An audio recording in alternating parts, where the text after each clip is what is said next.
the medium that they're growing on top of, the soil is not too reflective, so the bottom of the leaves is receiving no light, so they have no reason to stay low to the soil like that, so they don't have light from below, so they're going to go to the light that they can get, and that's the light from above, which is why they are stretching like they are. You're going to be able to see in a second. I pan over the grapetopiums, and they also have growth that is going up and towards the light a little bit. The leaves are supposed to grow relatively close together. You can see that third one down is up on a stem already, which typically doesn't really happen until after you transplant them for a little while. It's not really happening so much. That top one, the grapetopiums in the cactus soil, was kind of stretching a little bit, but it was not stretching as severely as the other ones. The lavender scallops and the vermiculite were actually really well developed. You can see that they did stay low to the medium, like the ones in the without medium did, and I think this is because vermiculite is slightly reflective, so the leaves at the top and the bottom did have light available to them, so they had no reason to really be stretching like that. But that does vary to the grapetopium, because if you look close enough, you can see that they are kind of stretching in the vermiculite towards the light. And I think that this is because when they spit out new growth, it's not so like there's less surface area basically for the light to be absorbed, and also they do kind of have like a V shape on the bottom of the leaf, where the top of the leaf is really used to collect a lot of the light. So I bet that is why that was happening. So this is the above view of the sand, the small gravel, the large gravel, and the moss.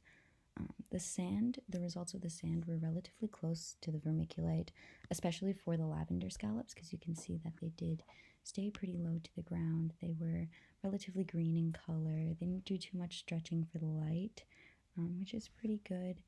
Let me just read my notes real quick.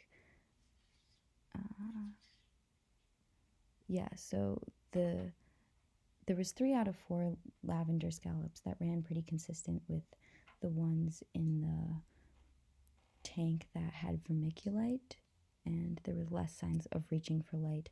This is probably because the sand is a lighter color, so it was reflecting the light onto the bottom of the leaves, which is really weird that the grapetopiums, if you see them, they're not really stretching for light, the ones that are growing in there. That top one is doing it a little bit, but not as drastically as it was in the vermiculite. So it probably had a better time growing on the sand. This is a small gravel.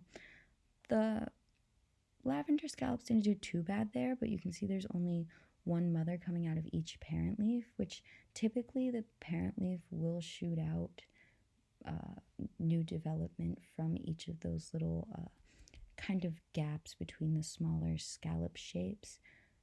And you could see that in the vermiculite, that one of the leaves had been completely sucked of its nutrients, and the 4 leaves did fall off of it when I went to go examine the roots, which you will see in the next slide. But yeah, it's very interesting that they were each only pushing out one new plant, so to speak. So it's probably they were having a harder time developing, because this was also happening in the sand.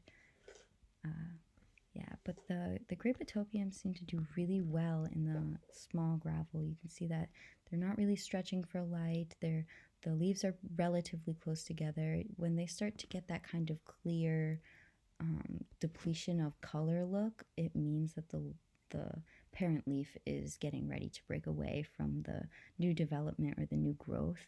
So you can see that happening also in this large gravel, which is very interesting. I did not expect the gravel to be a good surface for them, especially because I felt like the roots would have a hard time getting into it, and then that light would be able to also get through pretty easily, especially in that large gravel. But the large gravel is actually where I saw some of the best development of the grapetopiums. It is very interesting to me. And then moss is the last one in this video that I'm going to go over. And the lavender scallops on top of the moss did do some reaching for light, which is also probably because the moss is not a reflective surface at all. Oh wait, I forgot about, so the lavender scallops that you're seeing right now, they did not do very well in this large gravel at all. You can see that that one leaf just pushed out some new development and then was completely sucked of all of its nutrients, and it did turn black, completely no color in there at all. If you just left that in there, it would rot and then mold eventually. So I did take that out right after I filmed this and threw it away. But yeah, so when they're pushing out new growth like that and then dying straight away, it doesn't seem like they're doing too well, especially because none of the other leaves in there seem to really be pushing out a lot of new growth. So that, yeah, they did not like that large gravel, especially. I think that was the worst one for them. But I mean, in comparison to the moss, they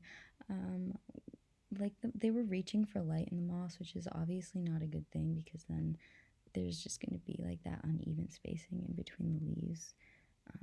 But the moss, it doesn't reflect a lot of light onto the bottom of the leaves, which they seem to like. And the grape etopiums didn't do too bad in the moss, but there was one tinier leaf that really, it just shot out like a lot of roots and not really a lot of growth. But the ones that did shoot out growth, you can see that the growth is not reaching for light, the leaves are closer together, and they are losing some of that color, which is meaning that the parent leaf is getting ready to separate from the new growth. In the sand right now, you can see that there's one that's also kind of losing its color and getting a little transparent, but it has no roots or anything like that. That's usually a dud leaf that's just not going to grow anything when they start getting that color without any growth. But yeah, this is the video where I take the leaves out and I put them on top of white so that you can kind of observe the roots. This is the no medium. You can see that there's not a lot of roots here, which is because there was nothing for the roots to grow into, and that each of the roots were pretty dried up, which is because they were so exposed to that UV light, especially because it was reflecting off of the bottom of the plastic and because it was above them. So the roots stayed pretty close to the leaves so they could hide under there and get some kind of protection, some like shaded protection from that UV light.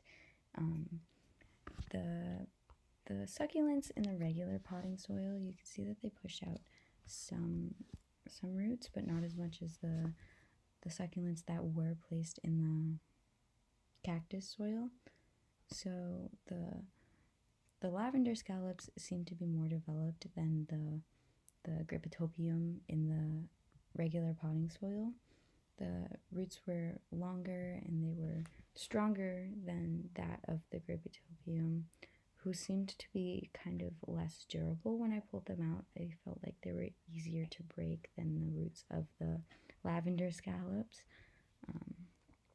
But then if you go and you look at the roots of the lavender scallops that were in the regular cactus soil, you can see that they really stretched in the cactus soil. You can see that top, or when I loop back around, you're going to be able to see that lavender scallop pushed out a crazy amount of roots, not only from where I had severed it from the stem, but from where each of the new leaves were growing. And that was pretty crazy, but it did not bring any of the new growth to like full maturity, in the sense that it was ready to separate from the parent leaf. So they all did stay relatively connected. And then the grapetopium in the cactus soil was not as intense as the roots that the lavender scallops had grown. And they seemed to have trouble growing on the darker surfaces, which I did say was probably because there's less reflected going on below them, and they seemed to just like the mediums that were lighter in color. Helped them not stretch the light. This depletes